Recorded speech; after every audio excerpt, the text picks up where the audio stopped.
Let's get into it. Cooper Flagg, #1 seed Duke, will face off against 16 seed Mount St. Mary's. That's 2:50 Eastern. Flagg became the third freshman in ACC history with 600 points, 200 rebounds, 100 assists, joining fellow Blue Devils Paolo Banchero and RJ Barrett after its win in the first four.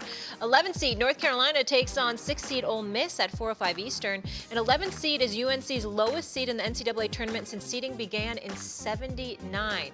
And 8 seed UConn's run for a potential three-peat begins tonight when the Huskies take on 9 seed Oklahoma at 9:25 Eastern. The only team to three-peat is UCLA, which won 7 straight titles under John Wooden. That is so unbelievable. From 1967 to 1973. Hello again, gentlemen. Seth is back. Coach, tell me this. Coach, you wrote this question. Is UConn on big upset alert? They are an upset alert, just because style makes fights. And, to win this game, they're going to have to guard the basketball. Jeremiah Fears, they got to keep him out of the lane. They got to keep him in front. It's all about the perimeter defense. All season long, that perimeter defense has been exploited. This dude they're playing against has a little Kyrie Irving in his game. His ability, only as an 18-year-old, to shake and move, get downhill and get to the rim, get down rim and kick it out, shake, jump up and knock down threes. He's a hard matchup, but it's not just him. They play with 3 what I call ball guards, scoring point guards. So the perimeter defense of UConn will be challenged. On the other side, the size of the wings of UConn should be able to take advantage of the size of the Oklahoma defenders. But if you don't guard the ball, you can't defend. They've got to defend the ball at the point of attack. That's where the game will be decided. Coach, here's my fear. I think that UConn could get bounced out in the very first game. I'm going to tell you why. This brother Fears is no joke. Ooh. He is no joke. Make no mistake about it. This brother is special, okay? And he looks little. I think he's a legit 6'4", if I remember correctly. He doesn't, sometimes I'm looking at him on the court against other guys. He looks a little bit small, but he's cat quick and getting the lane at will and what have you. And we all know the problem with UConn this year has been their defense. They're elite offensively. Defensively, they're problematic. Now, McNeely is a baller, too. We can't ignore him. But in Oklahoma, you got a 1-2 punch in this cat, Fears, and Jalon Moore. So I'm looking at them, and I'm going to be interested in seeing what UConn could do to neutralize Oklahoma offensively. You got to remember, when UConn turns it on during the NCAA tournament and winning back-to-back national titles, no matter what you saw from them during the regular season, they amped it up an extra level, particularly defensively. Correct me if I'm wrong. I think that's what they did. And so now, are you going to be able to do that this year? I don't know about that. I'm watching a couple of games that I saw from them this year.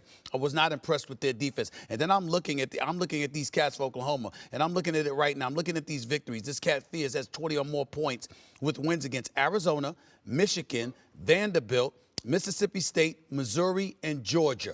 I'm looking at stuff like that, and I'm saying, okay, the moment is not going to faze him. The competition is not going to faze him.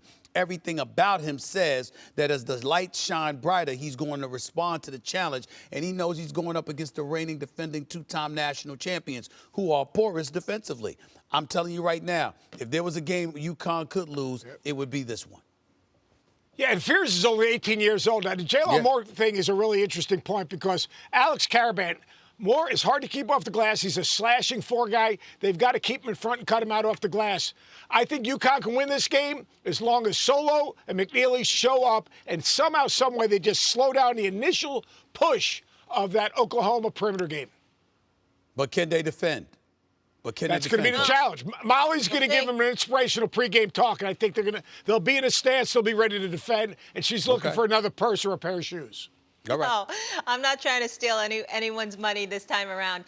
But you know what I'll be doing at 9:30 Eastern on TNT. Watching that one for sure, guys. I want to keep it pushing here, getting some other games. If UNC pulls off a win over Ole Miss, Stephen A., do you think folks overreacted to their tourney bid?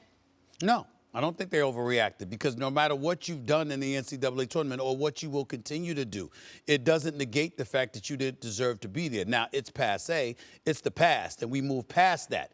But it's not like people were wrong for questioning the legitimacy of their entry into the NCAA tournament based on the year that they've had. You go 1-12 against Quad 1 teams? No. No, West Virginia. Now, the governor of West Virginia doesn't need to look like the idiot he looked like, making calling for an investigation and all that nonsense. Something that flagrant doesn't need to be happening.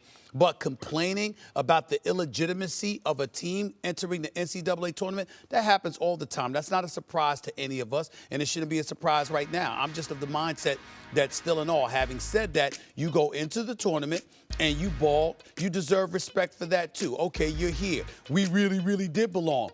There's plenty of teams that on the outside looking in based on what transpired in a regular season, even though we know they could beat teams in the NCAA tournament. But the work that you have to put in to get there, you can't dismiss that. And the fact is, North Carolina deserves credit for what they've done in the first four play-in. But in the end, they were the ones who created the question marks as to whether or not they legitimately deserve to be there based on their performance this year. And there's no reason for anybody to backtrack from that. 100% agree with you. Once the tournament starts, everyone's 0-0. You got an opportunity to play. They got a good matchup with San Diego State, an offensively challenged team, and they were great. Shot the three, played in transition. Withers was good. Van Allen Lubin was terrific, and RJ was 6 for 6 from the three-point line. I actually like their draw right now. You get that game, now you got an Ole Miss team.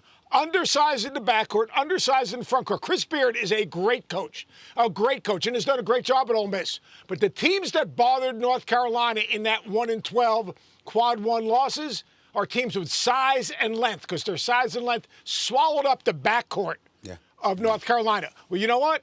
You look at the backcourt of Ole Miss, 5'10", 6'2", 6'2". That's a great matchup. And same thing up front. And if they win this game, they can get to the Sweet 16, because Iowa State's playing without one of their best perimeter players in Keyshawn Gilbert. So, look, did they earn their way in? I don't know. Could have West Virginia beaten San Diego State? Sure. Someone else? Possibly. But this draw, you know it. It's all about matchups, Stephen A. 100%. This draw is really good for North Carolina in terms of an opportunity, not saying they will, but an opportunity to advance. That would be a monster conference. But the ACC, it was built on basketball. I understand the football element, and me personally, I think that football needs to separate themselves, and we need to regionalize college basketball and obviously the non-revenue sports. Just financially, it makes more sense. Now, can you make the money with the football and then monetize basketball? I'm not a businessman. I don't know that. But if you did that, if you absolutely found a way to take these two leagues and create some type of consortium, you're going to see. Think about that. First of all, you bring back all the old school rivalries. You bring back UConn and Syracuse. You bring back all the things that made the Big East what it was in terms of, a lot of ways, one of the prominent leagues in all of college basketball, producing national champions, Final Four teams. I mean, think about it. They had 3 teams in the Final Four in '85. And for the ACC, they desperately, and I'm going to say desperately, need some type of boost in terms of, they got 4 teams in the tournament this year. 4. Louisville, their reemergence. If they don't turn it around like Pat Kelsey, it's 3. If Carolina doesn't get into the tournament, it's 2.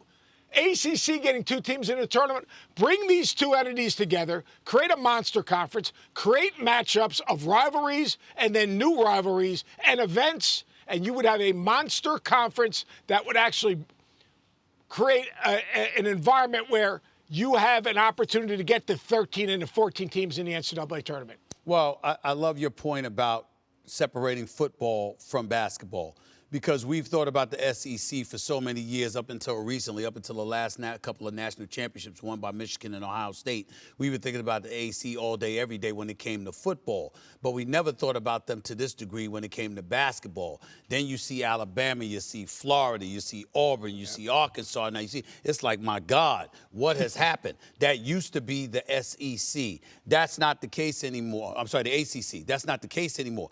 Now, when you talk about separating basketball and football, the Big East is known for basketball.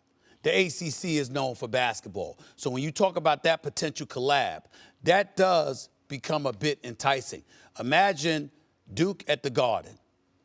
Imagine North Carolina at the Garden. You still want Duke versus North Carolina in Carolina, but the point is, or in Greensboro at the Coliseum, or in Charlotte for the ACC tournament or something like that. But matchups where cats like that are showing up to the Garden, where Syracuse gets to come back to the Garden, where UConn goes to Cameron Indoor Stadium or the Dean Dome. it does make for very, very interesting fodder. And again, it's basketball. It's the Northeast. I think that's a very attractive proposition. And I like agree the with point Coach you made Hurley earlier, Coach, just about having those events again in college basketball and needing that and those marquee matchups that we all are clamoring to see. Coach, real quick, and then we have to roll. How far away are we from seeing this realistically happen? Well, it depends on the next TV contract, because the next TV contract dictates everything that's going on. I don't think that in the business side of it, I don't think people are going to walk away from the current contracts that are in place right now. So I think you got to wait for the next TV contract. But I would be forward thinking.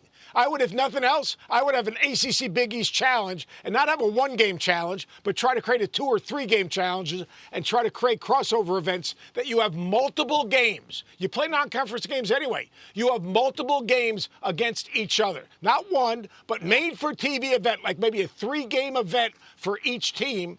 And I think that would be a start to creating that type of environment. I love that. Look at you, no one-trick pony. You're like Stephen A., just creating the I'm drama. faking my way through life. That dude right there, I'll tell you what, new respect for you, Stephen A. I mean, like, I know you got the glamour, walking in and walking out, nice suits and everything. But, dude, I know you are struggling and you are fighting through it. You are no marshmallow. You could play for me. Yeah.